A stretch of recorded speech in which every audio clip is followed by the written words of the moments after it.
السلام علیکم ورحمۃ اللہ وبرکاتہ۔ محترم سامعین، ایک سوال یہ ہے کہ سفر میں دو نمازوں کا جمع کرنا کیسا ہے؟ امام شافعی، امام مالک، امام احمد ابن حنبل، ان تین حضرات کے نزدیک سفر میں دو نمازوں کو جمع کر کے پڑھنا جائز ہے۔ مثلا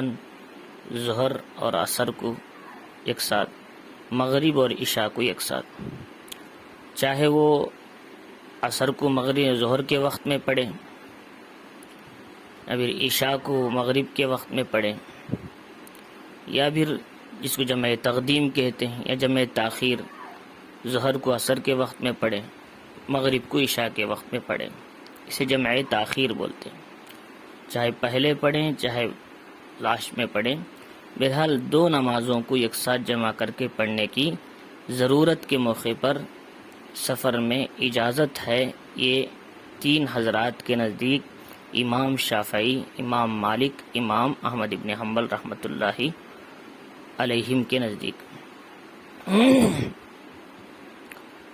امام ابو حنیفہ رحمۃ اللہ علیہ فرماتے ہیں کہ سوائے حج کے زمانے میں عرفات میں ظہر اور عصر، مزدلفہ میں مغرب اور عشاء اسی وقت صرف جمع کرنے کی دو نمازوں کی اجازت ہے، دوسرے وقتوں میں جمع کر کر نماز پڑھنے کی اجازت نہیں ہے۔ دو نمازوں کو ایک ساتھ جمع کر کے پڑھنا جائز نہیں ہے۔ ان کے لیے دلیل حضرت عبداللہ ابن عمر رضی اللہ تعالیٰ عنہ کی روایت ہے، وہ فرماتے ہیں صلی اللہ علیہ وسلم نے صرف ایک مرتبہ مغرب اور عشاء کی نماز جمع کر کے ادا کی ہے، اور وہ ظاہر ہے کہ حج کے ماحول میں، یعنی مزدلفہ وغیرہ میں۔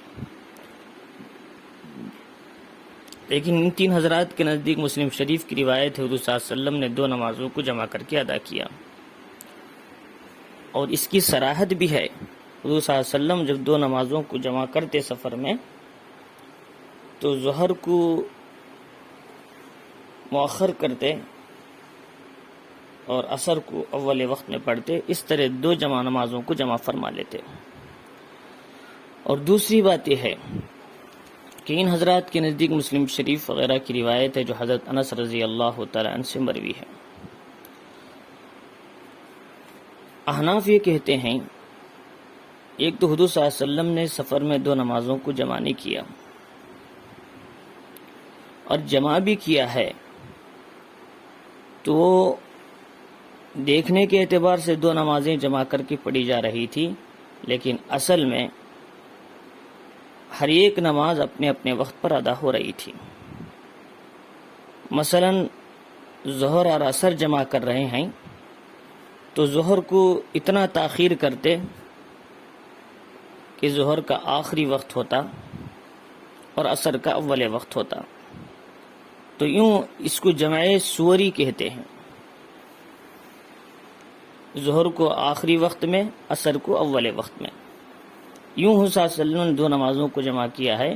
کہیں سفر پر جا رہے ہیں، کھڑ گئے، انتظار کیا، ظہر کا آخری وقت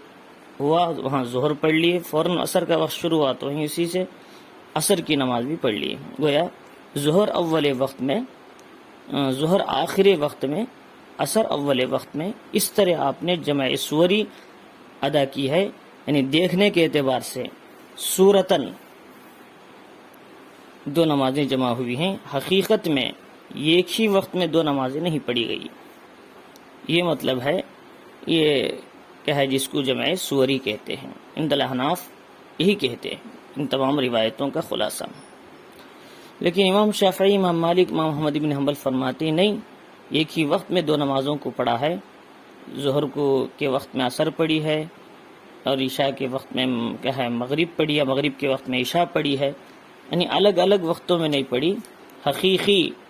آپ نے ایک ہی وقت میں دو نمازوں کو پڑھا ہے، یہ ان حضرات کا کہنا ہے۔ بہرحال دونوں بارے میں روایتیں ہیں، کوئی مسئلہ نہیں ہے۔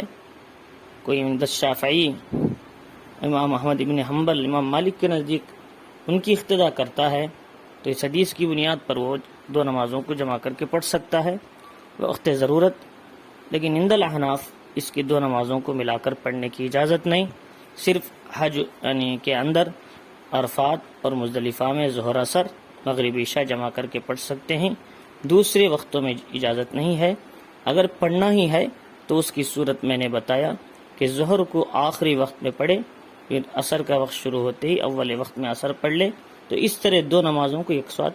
پڑھ لے سکتے ہیں، کوئی حرج نہیں ہے۔ تو لہٰذا یہ مسئلہ سمجھنا ہے، کہیں اس میں گڑبڑ نہ ہو جائے اور اس میں اختلاف نہ کرے، اور ہر ایک امام کے نزدیک دلائل ہیں، اس میں کوئی بحث کی بات نہیں ہے۔ اللہ تعالیٰ ہمیں اسے سمجھنے کی توفیق عطا فرمائے۔